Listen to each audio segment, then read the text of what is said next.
Good afternoon, everyone, and thank you for listening to my talk. My name is Mamyrah A. Douge-Prosper. I am a professor, an assistant professor at the University of California, Irvine, beginning in the fall, in the Department of Global and International Studies. I myself am trained as a cultural anthropologist, and my degree is formally in global and social cultural studies from Florida International University, with a concentration on African and African diaspora studies, as well as women's and gender studies. And so I'm very excited to be in conversation with the different panelists as well as the public. And I hope that my interventions will really stir up and provoke some thought. But the title of the talk today is De-colonial Rereading of Haitian History and Present. So I situate my work much with Caribbean decolonial feminist thinkers and researchers, and rethinking these categories that we so often use unproblematically to talk about the past and as well as our present.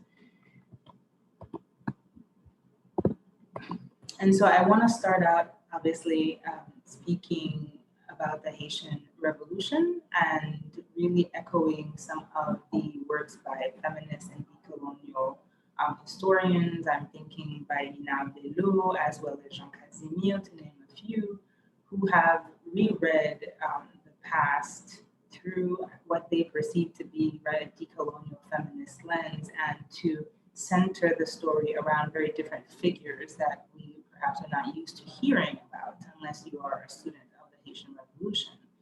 And so I start out by there because I think it sets up very well what I hope to discuss with you today within this larger conversation about Pan African feminism and how we can understand what we mean by that and apply it. And just to clarify also that I am personally born and raised in Haiti, though I live in the United States, and I'm currently in Haiti as we speak, recording this lecture. This is also the point from which I will be joining the panel today. And so I thank you for, again, your attention. So starting again with the Haitian Revolution, one of the ways that I've characterized it in my work and will do so in the book project later on, and as I said, will reflect and echo what's already been written in terms of the decolonial efforts here in Haiti that folks are putting forth, which is very much in line with the ideals of the Haitian Revolution, of course.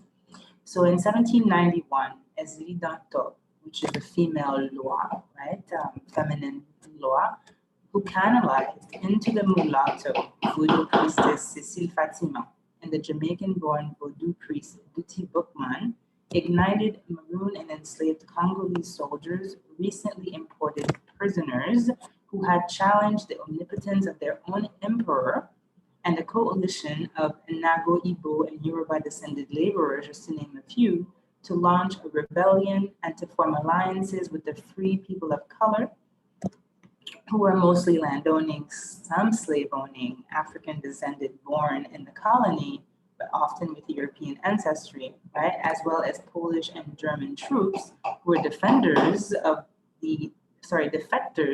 of the Napoleonic mercenary army, to deliver the revolution.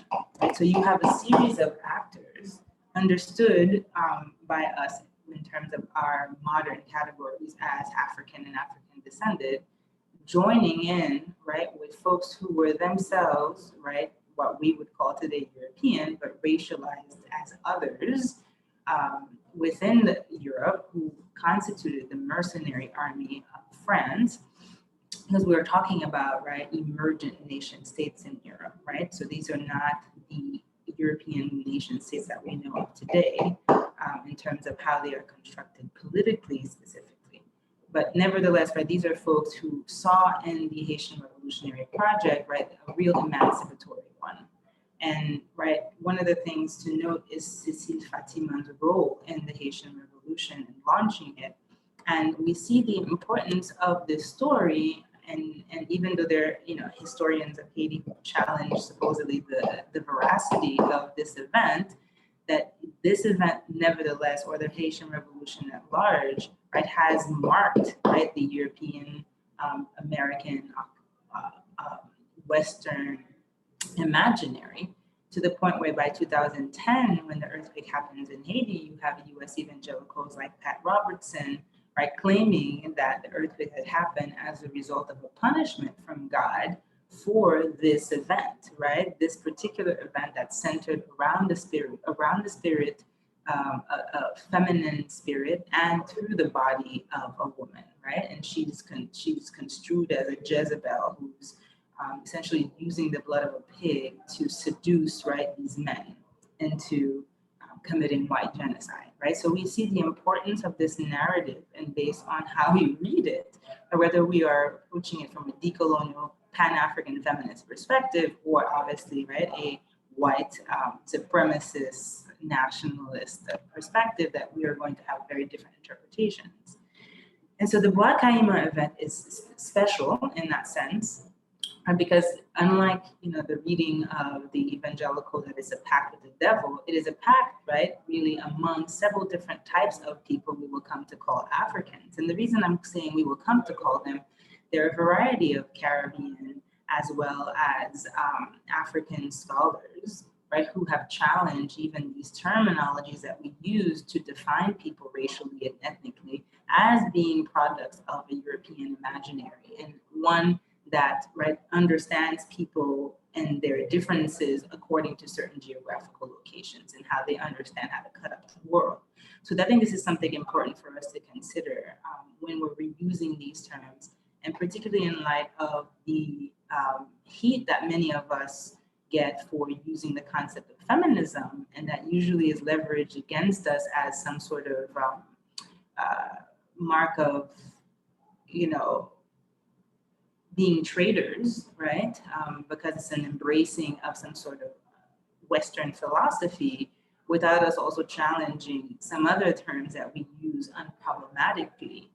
And one of the things that, right, I hope to do here in this rereading of Haitian history is definitely challenge us to rethink some of the ways that, and this is part of like the anthropology work that I do, right? Some of the ways that the categories that we use that are legible within the Western sphere, right, we reimpose it on ourselves in terms of, right, how we think people should or should not express their militancy. And so to come back to this Haitian revolutionary moment, I wanted to highlight some key figures that usually, even within Haiti, get lost. And this is the figure also of Sandy Belair. She actually is probably the more well-known. She figures on the Haitian currency, the Douge, which is one of the lowest currencies. Of course, it's not without surprise.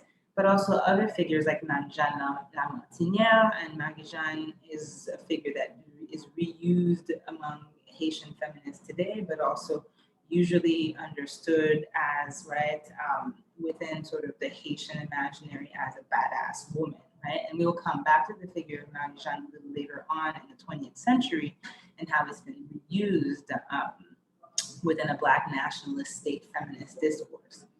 And the other figure I think that is definitely less well known in Haiti and beyond is woman Rivière, woman also known as woman La Prophétesse, who was understood, and there's a text about it, produced about it with the same name, as a transgender woman, right? And she also was someone who led revolutionary troops during this very vital moment.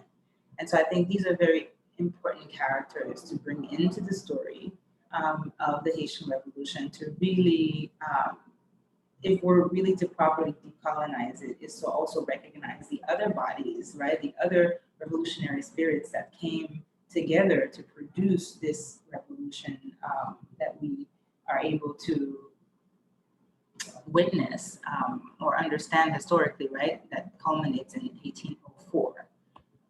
And so I think one of the things to think about in light of what I said, right, that we are responsible for at the same time in terms of giving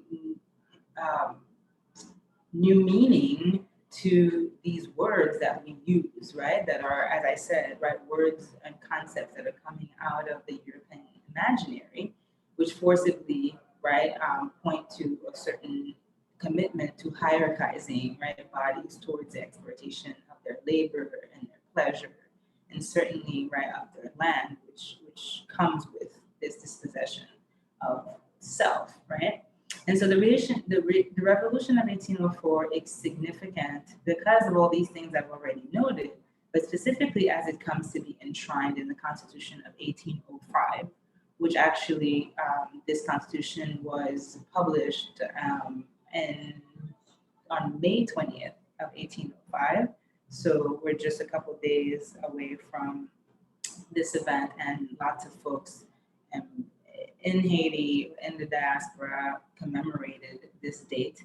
And the Constitution of 1805 does many things, but one of the things that I want to highlight here is how it redefines Black, right? So that if Black existed during that time, and I would argue, and I don't imagine many would contest, that Black continues to mean, right, inferior, non-human, and we, right, those of us who are on this panel, and certainly other militant scholars continue to re-imbue Black, right, with these ideals of humanity and citizenship. What the Constitution of 1805, first of its kind at the time, right, does is to recast Black as human, as citizen, and to recast Black beyond the way that the modern categories, the colonial categories, the Western categories came to understand Blackness, right? As tethered to skin color. And what the Constitution of 1805 does, right, the Constitution that Jean-Jacques Dessalines puts forth, is Black as really meaning human and citizen, which would mean that all the 126 categories of race and color that existed in colonial Saint-Domingue would come to be undone, right? That color privileges that are marked by white supremacist ideals will come to be collapsed, and everyone will come to be known as Black. And this is significantly important because the article that precedes it says that the Poles and the Germans who had defected Napoleon's army would also become known as Haitians, and Haitian will come to be synonymous with Black, right? So this is a very, very provocative project that the Haitian Revolution is advancing at a time, right, when Black meant not human, right? When Black was tethered to the idea of someone having dark skin, right?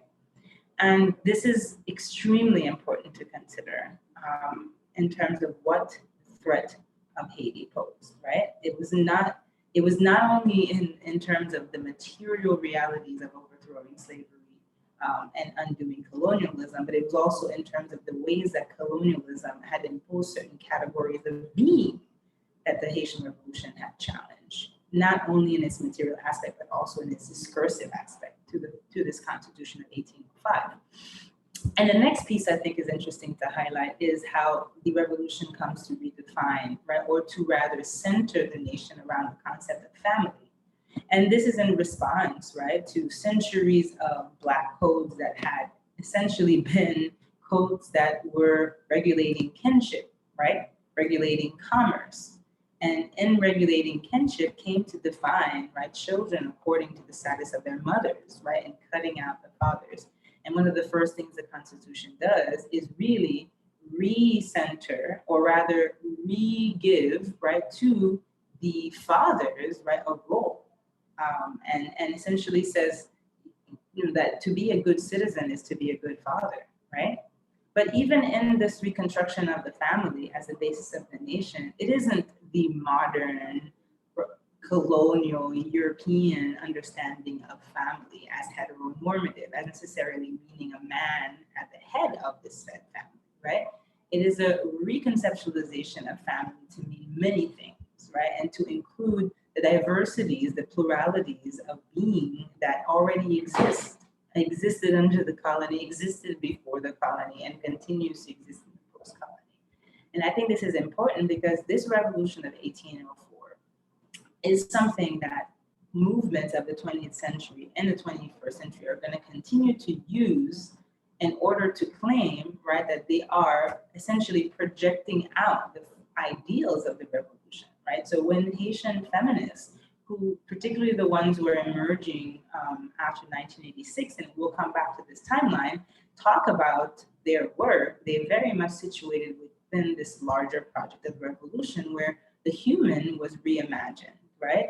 Not the human reimagined divided into male and female in some sort of bizarre biblical,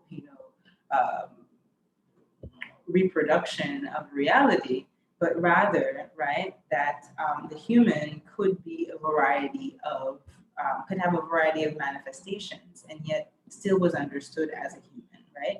Not in relation to many other humans, and not just a relationship that is the sexual relationship that is in terms of reproducing the home, right? And we can come into discussing about how public-private, those concepts don't necessarily work when it comes to talking about Haiti, especially if we're talking about the role of women who've always existed in the public arena and continue to do so, right? But, to avoid digressing too much, this is why, right, I have notes in the PowerPoint to guide me along, because there's so many things that could be said, that the revolution of 1804 has not only been recaptured by feminists post-1980s, post-dictatorship, but also in the 21st century, post-earthquake, recaptured by lesbian, gay, transgender, intersex organizations, LGBT organizations, more specifically, organizations that have in the interest, right, of doing that work that we talk about, right, renaming ourselves and reconceptualizing categories that are being enforced on us, that the LGBT community in Haiti actually refers to itself as Communauté M.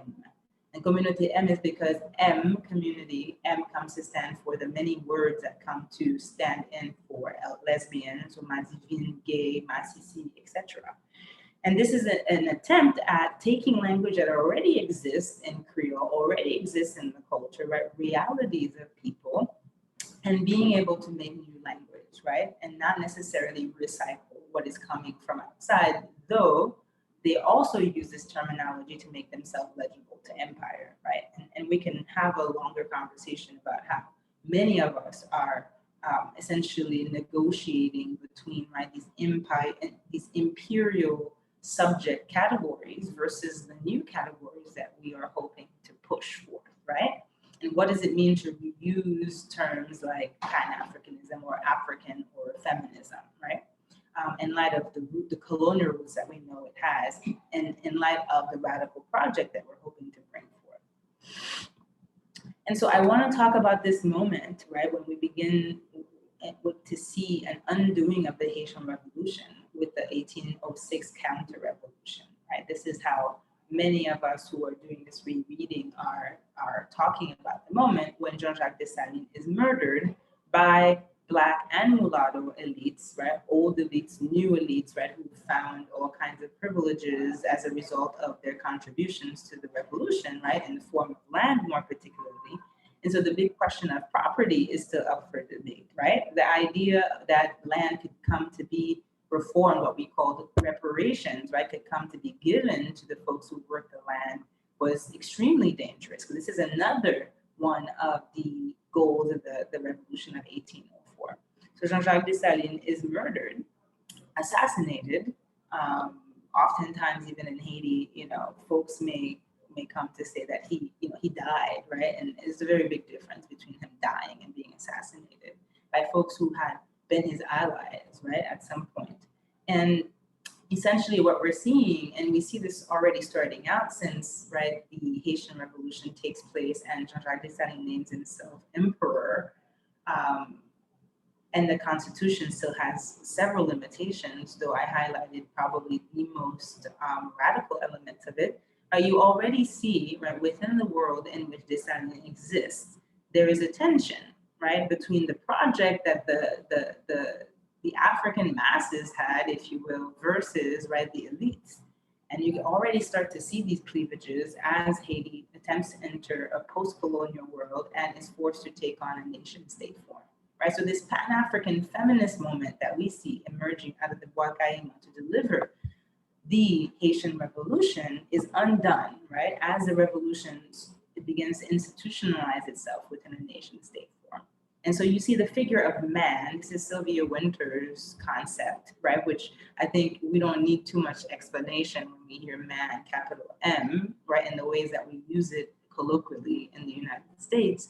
And this figure of man comes to still dominate, right, within the Constitution, and even more so after this counter-revolution, right, when we see all of the ideals of the revolution being undone, right, and folks who had been working in the land, who were extremely obviously excited about winning this revolution and being able to control their lives, right, having their small plots of land to be able to, right, raise the kinds of families that they imagined, not the ones imposed by the colonial order, and to feed themselves rather than to be producing towards exportation, right? That these ideals come to be crushed in this 1806 moment.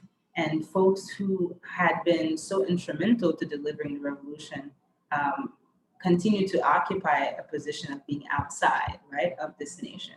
And you're going to see the 19th century marked every 20 years or so by peasant rebellions, right? Because they are fighting against the reinstallation, the reinstallment, right, of plantation politics in Haiti. And this is extremely important to understand how this is going to give way to by the time that we're getting to the 20th century, right, the US occupation of Haiti. And this is a moment when the US, right, is essentially pushing out its boundaries, right? So manifest destiny as we knew it, right, at the beginning of the colonial period, right, is pushed out west and then pushed beyond the borders, through several wars, and specifically here in the 20th century through the US occupations of several territories in Latin America, Central America, and the Caribbean. And we see in this moment, right, a logic, a white supremacist, right, a toxic masculine white supremacist logic coming to be imposed in the Caribbean and Central America through the imposition of Jim Crow laws, right, and Jim Crow practices. So US Marines coming out of the US rural South, right, where we know very clearly what is happening there as far as lynchings and rapings, right, and the other deep traumas of segregation, racial inequality and justice, Black death, right, that logic comes to be imposed in the Caribbean space. And of course, every time there's a certain kind of domination that takes place, there's going to necessarily be resistance, right? And some sort of third reality that is produced out of these two forces battling each other. And what we see in the US occupation moment is obviously resistance through armed forces, particularly the CACO, led by figures like Charlemagne Péralte and Benoît Blattaville. And I highlight Anne-Marie-Claire Emmanuel because she's the mother of Charlemagne Péralte, who is someone who essentially, when Charlemagne Péralte is arrested, continues to follow him, right, as the US Marines are moving him around.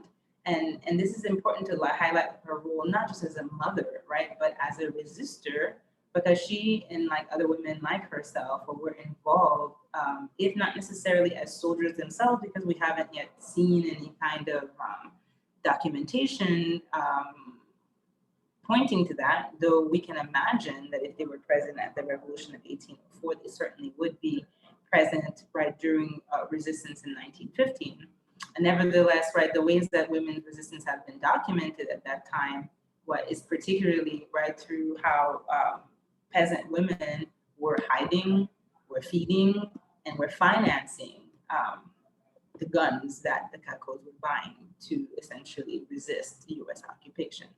And so we see that, again, a rereading of this history through a Pan-African feminist lens, right, is going to give us a much different picture, even in terms of understanding the mother of such a revolutionary figure and her role in resistance.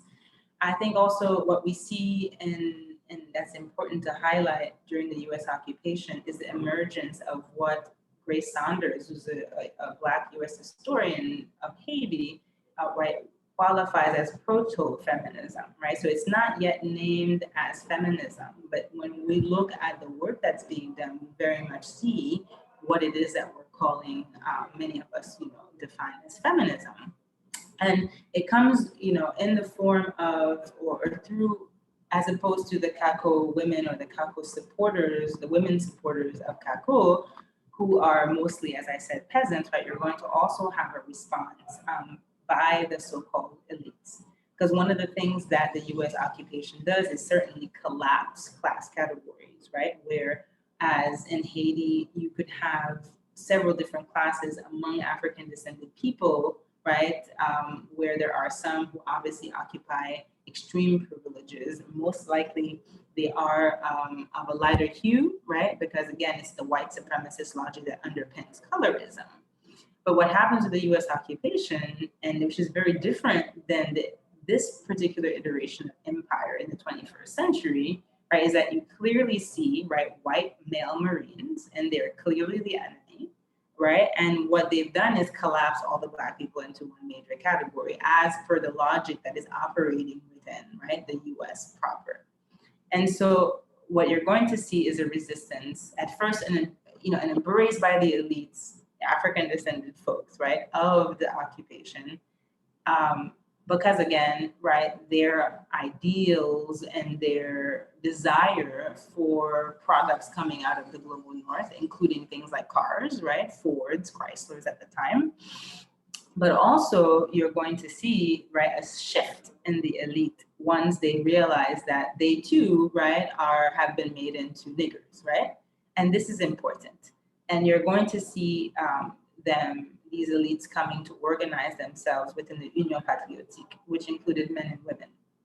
And what we're going to see with the Union Patriotique is that they're going to rely on their women members to do the work, which essentially was to do investigations, right? So research, documenting the abuses of the US Marines. So whereas the arguments that could be made around economics, right, would maybe fall short in a world that is dominated by capitalism, right, that highlighting atrocities, highlighting what we call the human rights violations was a way, right, to expose the contradictions in this US imperial imaginary, right, between wanting to come in and supposedly save the little Haitians and establish civilization, but yet being the barbaric folks who were carrying out the violence. And particularly the Union Patriotique focus on the rape of women, right? Women, specifically, these were women from the more working classes, if you will, peasant women, right? Who did not have the privilege of class, right, and male protection.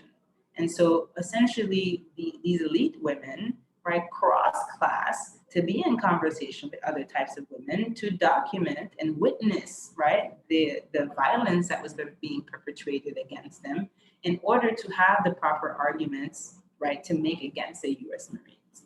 And that's one of the first phases. But at the same time that this is developing, you have efforts between these Haitian elites and we would call them, right, Black elites in the United States, people like W.E.B. Du Bois, coming together, right, through language, or rather, across language, across borders, right, to help folks both in Haiti and in the US South understand the connections that their material realities have, right? So if in 1919 you have the Red Summer, right, and that most of us know, during which in several cities throughout the United States, there were organized attacks by white vigilantes against Black people, Black towns, right? And we saw that this violence was expressed through lynchings, through rapes, through the burning down of people's homes, that you're going to need folks, right, to do the translation work, both in language, but in terms of right conditions, and say what's happening in the US South is happening in Haiti. In fact, it's happening in Panama, it's happening in the Dominican Republic, it's happening in Cuba, because the United States is operating in all of these spaces at once, right? And it's importing and exporting its white supremacist logic, right, from its borders to outside of its borders and returning with the same training that they're doing in the Caribbean and Central America back to the back to the US, right? And we see this logic coming out over and over again these days in terms of how people are framing, for example, right, the US learning from the treatment of Israelis against Palestine, right? That is also a logic that was used, right, to suppress the original indigenous people of, in the Americas, right? So you see that empire very much so recycles, right? Its tactics, its strategies, its logic. But in this moment, what happens is there is a real Pan-African moment, right? That is not just this original Pan-African moment that I described in the Revolution of 1804. And what happens with the nation state form is that we start now thinking about people as bound and bordered, right, by specific territories. In this US occupation moment, it is actually key to a renewal of Pan-African ideals, right? And we know this is happening, or this is taking place during several nationalist, anti-colonial resistances all over the Caribbean as well, right? So the US occupation is not being met without resistance. And we know the importance of figures like Marcus Garvey in doing the work of connecting these realities a little later on, but I think that it's important to note this work that's happening between the Haitians and the African Americans in early 20th century, and particularly to the work of the women who are meeting, who are exchanging notes, who are doing the research and witnessing, and also reporting. And I think this is the work that many Haitian feminists, historians, sociologists, anthropologists like myself are doing in terms of our decolonial reading, is to bring forth these elements and these dynamics to understand, right, occupation, empire, and the Pan-African feminist response that comes at every turn.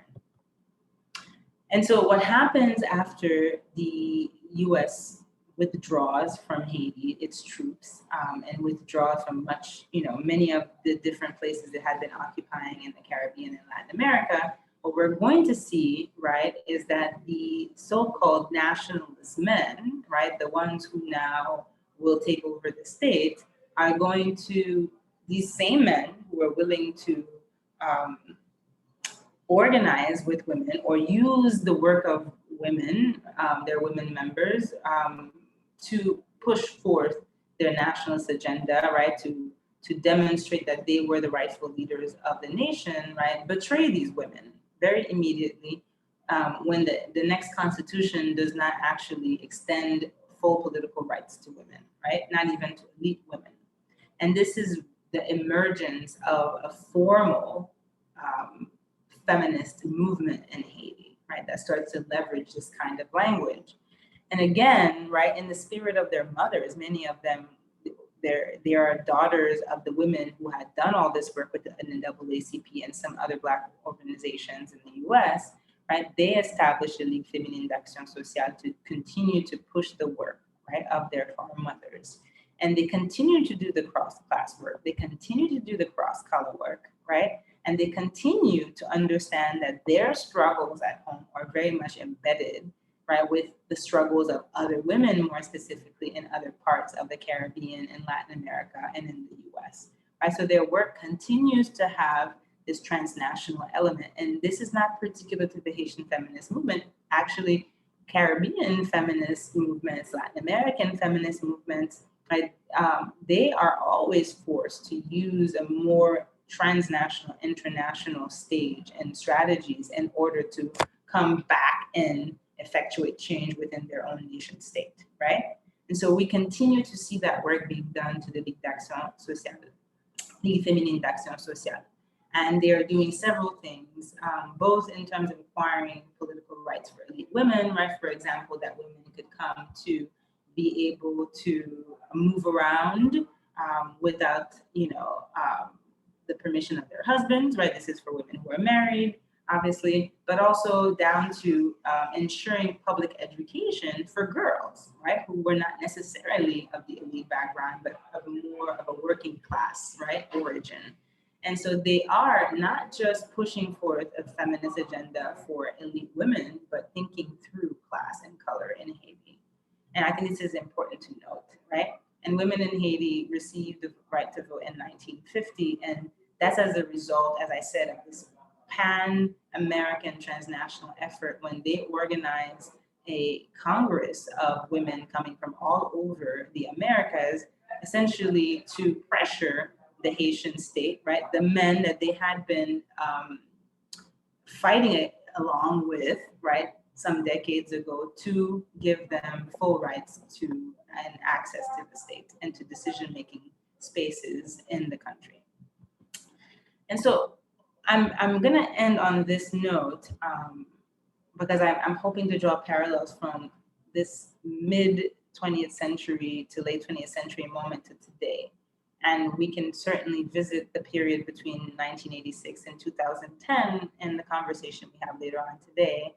But I want to talk about what happens in this 1957 moment when you have all kinds of burgeoning movements in Haiti, feminist movement, the communist movement, right? What many Haitianists have, Haitian scholars have termed, right, combitisme, right? So taking on the actual already existing practices in Haiti and elevating them, right, to these more theoretical frameworks that also come to reflect some other radical anti-capitalist, right, anti-colonial work being done in other parts of the world. So after the occupation, in addition to, right, these feminists organizing themselves to push for a new kind of reality that's post this, right, white supremacist toxic masculine project that the US had brought,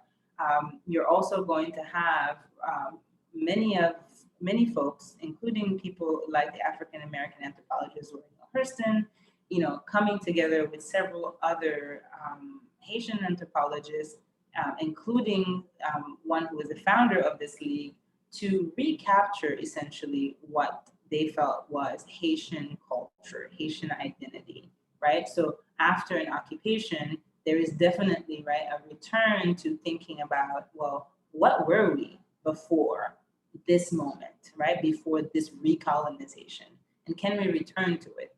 And you start to see a revalorization of certain cultural practices in Haiti, such as the combit, right, which is essentially a labor sharing practice, right, that also bleeds into other aspects of people's lives, right? So it's a form of continual solidarity for survival, right? And folks start to talk about combitisme as a natural, as a homegrown form of socialism in Haiti that has its roots in Haitian reality, that has its roots, right, in a sort of pre-colonial, quote unquote, African past, right? That we too already have ways that we do things here. And this combitisme is not incompatible either, right, with certain ideals that socialists, European socialists are promoting, right? It is different though, much like, you know, the Black Marxism of C.L.R. James, right? It is different in terms of how it comes to understand the project that African descended people specifically are promoting within, right, the larger system of inequality that is necessarily different from European socialism, right? It's coming out of a certain kind of specific ethos. And the combitisme comes out of this Vodou ethos that obviously has African roots, but is, if you will, an American/Haitian reality, right? Which in the Vodou ethos does several things, and one of which is very relevant to our conversations and points back to the conversation, to the rereading that I did of the Haitian Revolution, which is the centrality of Vodou and how Vodou understands gender and sexuality as fluid, right? Actually, Vodou understands the body itself as fluid. So not just this idea that you are born in material and then that's it, right? That actually the body is a constant state of transformation, and this transformation also includes a transformation of gender, right? And most of the Haitian wives have a quote unquote male and female expression, but they also come expressed in a variety of colors/races as well.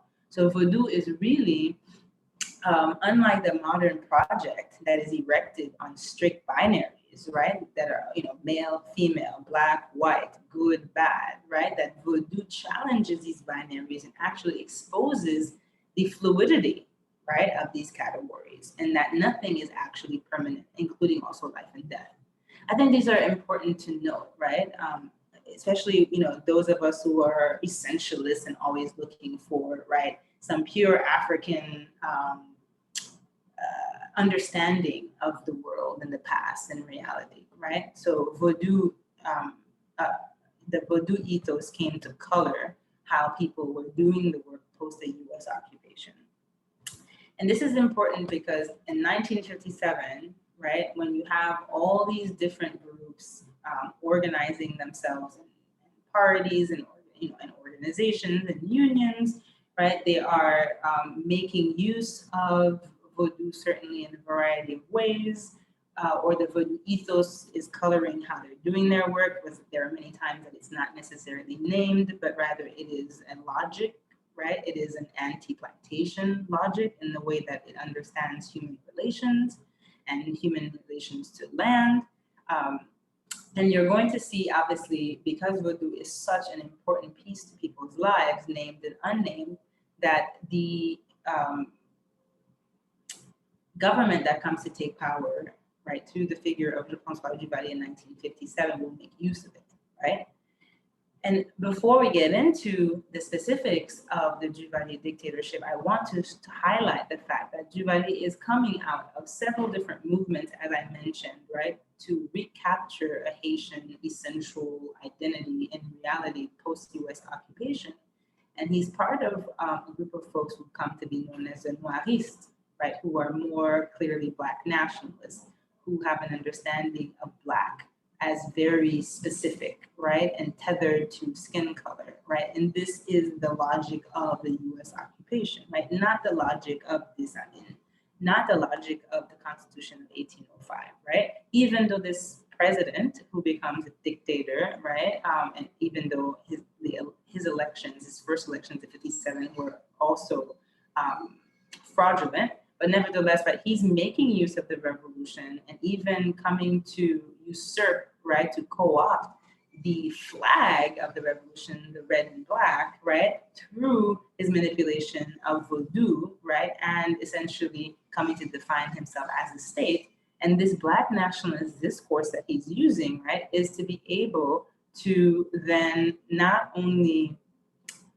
shift the blame to the mulatto class in Haiti, which, much so deserves some blame, right? But is to shift it away also from folks looking at the system of capitalism, right, as part of the fundamental problem and the reason for poverty, right, rather than the response out of poverty or how to get out of poverty. And he's going to essentially come out of this Black nationalist movement that is necessarily a response to the US occupation, right? So if you have feminists and unions and communists, right, emerging, you're also going to have these Black nationalists who are not anti-capitalist, who are not anti-inequality, if you will. They very much want to, instead of challenging the entire system, come to lead it, right? And they're using Blackness as a cloak, right, to cover all kinds of things, including corruption, fraudulent elections, right, including death, right? The cult of Black death is what I have up here, right? They come to use a Black nationalist discourse to even justify, right, themselves killing other Black people. And one of the things that they do in order to really become totalitarian, right, is to not only destroy all forms of dissent and all other Black expressions of freedom, right, in the space, but also is going to co-opt, right, all things that could have been considered radical.